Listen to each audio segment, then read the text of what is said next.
15 شعبان کا روزہ کسی صحیح حدیث سے ثابت؟ بولو بھائی نہیں. صرف جمہور کے نزدیک عبادت ہے 15 شعبان کی, اس کے علاوہ باقی کوئی بھی چیز.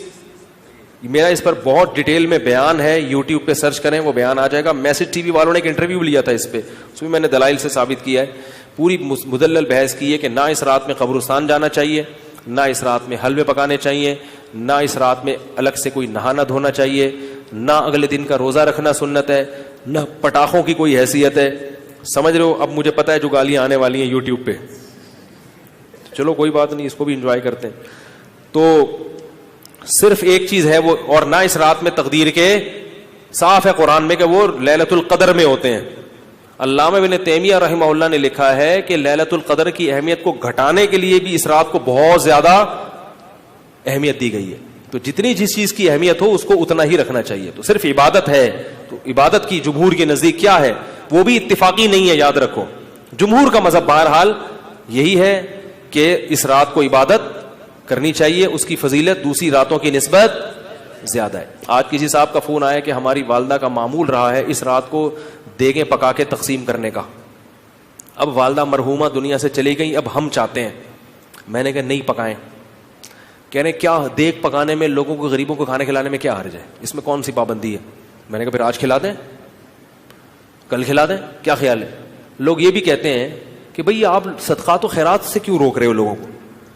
بھائی صدقات و خیرات, جیسے لوگ کہتے ہیں نا بکرے کے صدقے میں کیا خرابی ہے. ابھی پھر کوئی صاحب مجھ سے الجھ گئے کہ آپ کیوں کہتے ہو صدقے کا بکرا بدعت ہے, اگر کوئی بکرا کھلا رہا ہے تو کیا خرابی ہے؟ میں نے کہا سوال پیدا ہوتا ہے, جب غریب آدمی کو بکرے کے پیسوں میں زیادہ دلچسپی ہے تو آپ کو کیا تکلیف ہے کہ آپ اس کو بکرا کھلائیں؟ اس کا مطلب آپ بکرے کو کیا سمجھ رہے ہو؟ الگ سے کوئی فضیلت سمجھ رہے ہو بکرے میں. شریعت میں جس چیز کی الگ سے کوئی فضیلت نہ ہو اس کو الگ سے پروٹوکول دینا یہ بدعت ہے یا نہیں ہے؟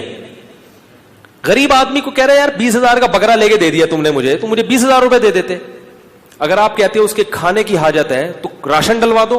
20,000 میں جو راشن ہے, بکرا ایک ٹائم پہ ختم ہو جائے گا, 2 دن چلے گا, اور راشن پورے سال چلے. اس کا مطلب یہ ہے کہ بکرا مقصد ہے آپ کا, بکرے کا لیبل لگایا جا رہا ہے, صدقے کا لیبل لگایا جا رہا ہے, مقصد کیا ہے؟ ارے بھائی, تو اس لیے وہ کہنے لگے کہ میں 15 شعبان کو چاہتا ہوں غریبوں میں دیگ تقسیم کروں, تو صدقے میں حرج کیا ہے؟ میں نے کہا بالکل کوئی حرج نہیں ہے, لہذا کل دیگ آپ تقسیم کر دیں. اگر آج لیٹ ہو گئے تو کل کر دیں. کہہ رہے نہیں کل نہیں, میں 15 کو کروں گا. میں نے کہا اس کا مطلب ہے کہ صدقہ اصل نہیں ہے, 15 شعبان کو اس طریقے سے منانا اصل ہے. تو جب شریعت میں نہیں ہے تو آپ کیوں اس رات کو صدقے کے حوالے سے پروٹوکول دے رہے ہو؟ جب نہیں ہے اس میں, کسی صحابی نے نہیں یہ کام کیا, اس رات کو دیگیں پکائی ہوں یا نہائے دھوئے ہوں یا کھانا کھلایا لوگوں کو. جو کام کرنے کا آؤ چپکے سے مسجد میں کسی کونے میں کھڑے ہو کر عبادت کرو یا اپنے گھر میں جا کے. ممکن ہے آپ کہیں کہ صدقہ بھی تو عبادت ہے, تو چپکے سے کسی غریب کو دے دو نا پیسے, کیا خیال ہے؟